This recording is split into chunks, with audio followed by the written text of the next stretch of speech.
So Bournemouth's incredible run continues with that 5-0 thrashing of Nottingham Forest. Arsenal overcame the Miles Lewis-Skelly red card to beat Wolves. City bounced back from humiliation in Paris to beat Chelsea. Didn't need much of a bounce, to be honest, because Chelsea were so poor. Yeah. And Manchester United, who were also very poor, they beat Fulham with their only shot on target in the entire game.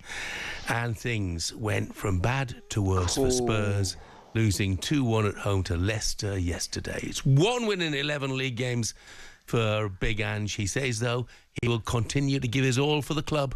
You know, when you're a manager of a football club, it's a very you can be very vulnerable and isolated. I don't feel that. I really feel like this group of players, not for me, but they're given everything for the club.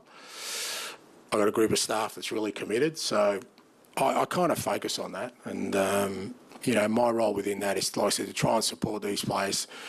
You know, I think I can even see in training that when, you know, the guys who are come back in, it's just going to give everyone a lift. And, you know, as I keep saying to the players, there's still a fantastic opportunity this season to really make an impact. And I know we can. But in terms of, you know, your question, well, you know, is there anything I can say about that is going to change anything that I need to do tomorrow morning?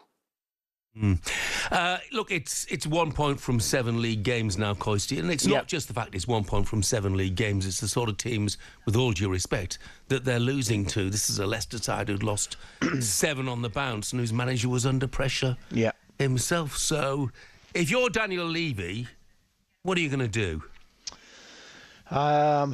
I think he's got to stick with Big Ange till he gets his players back. I really do. You just can't sack another manager. I know it's a results-driven, but I get the whole situation with it being a results-driven business. I know exactly where they are is not good because they are hovering right on the edge of relegation.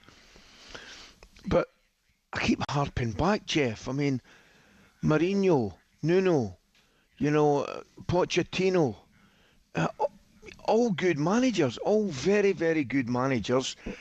So there must be something more, Jeff. There must be something more because they've been good managers before. They've been at Tottenham and they've went on and are doing excellent things now that they're away from Tottenham. So what I would do for Daniel Levy, who splits opinion with the fans, Jeff. You know, I don't know enough about Tottenham in the background to you know, say exactly whose fault it is. The one thing you got to say is Daniel Levy has done a fantastic job with the stadium, the training facility and all that.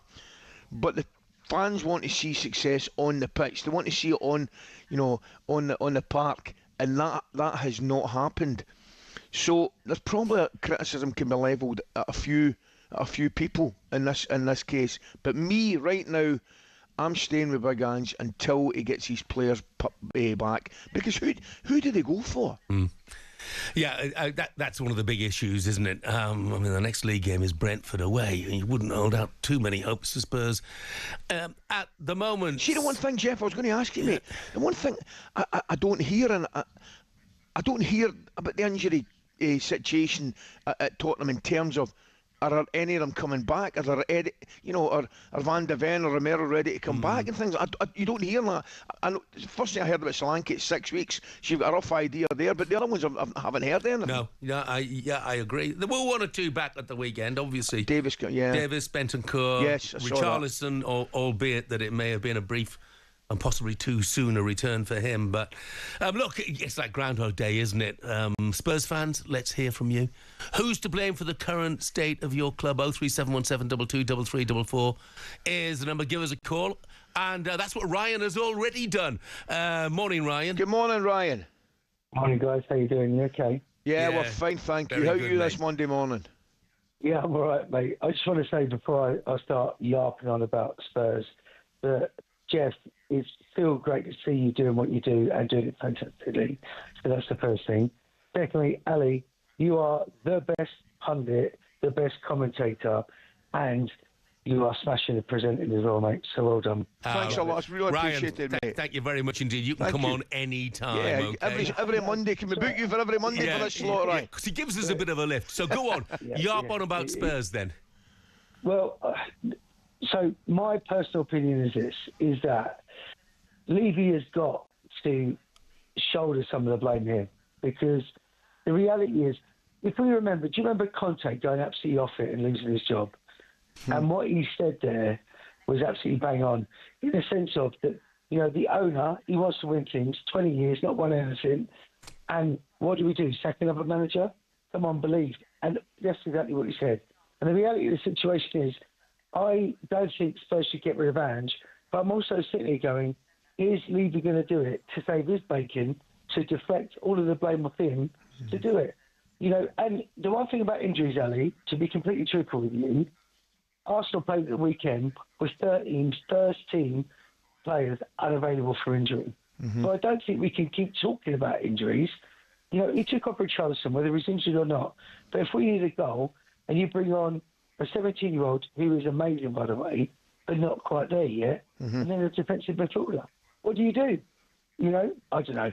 I'd love to know your guys' thoughts, because I think he's going to get rid of Ange, and I think it'll be today.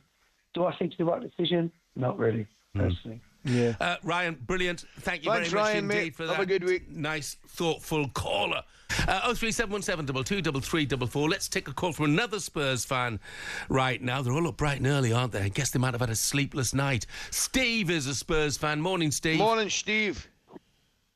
Morning, guys. Great show as always. Thanks, Steve. Thanks, mate. First comment is, do you think Mark would like to sign for Tottenham? Very good. Take that, Jeff. To be fair, we are taking that. My problem at the moment is everybody's shouting for Ange out. Well, not everybody, but a lot of people are shouting for Ange out. Now, the guy's had teams been decimated by injuries, and all we've been doing for the last 4 or 5 years is rotating managers on an 18-month basis. It's not working. Stick with Ange, but Mr. Levy has to put his hand in his pocket and actually invest in the team. I'm not there to go and watch 50 Cent. I'm not there to go and play on a Formula One go-kart track. I'm there to watch my team, who have supported since 1967. And I am embarrassed at the moment. I've got mates that are Leicester fans that are laughing at me. It's unjustified to shout for Ange. Levy needs to put his hand in his pocket. I know he's not going to go. Would you leave a successful business? I wouldn't. But he needs to start investing in the team. I mean, look, they paid out some big fees, though. They paid out big money, didn't they, for Dominic Solanke, and they brought in Archie Gray, and they brought in Lucas Bergvall. Is the problem, though, Steve, that they've been investing more for the future than the present? Well, yeah, that's a definite. Again, we have got some promising talent coming up. Archie Gray especially, he's a future captain. However, we need to play for now. We need to survive in the Premier League. We need to start getting trophies. We're not out of 3 cups yet. Hopefully something will come of that. But the way we're playing, Liverpool are going to decimate us. They're going to kill us. But if we can get one established player in that can change the team, a defensive midfielder, as much as I didn't like him at the time, Højbjerg was the sort of player we need in that defence at the moment, just to break play up and get the ball distributed a little bit better than we're doing at the moment. Steve, thanks very much indeed. Thanks, Steve. Have a great week, mate. talkSPORT Breakfast, waking you up Monday to Friday morning from 6 a.m. on AM, on DAB, via the talkSPORT app and on your smart speaker. talkSPORT.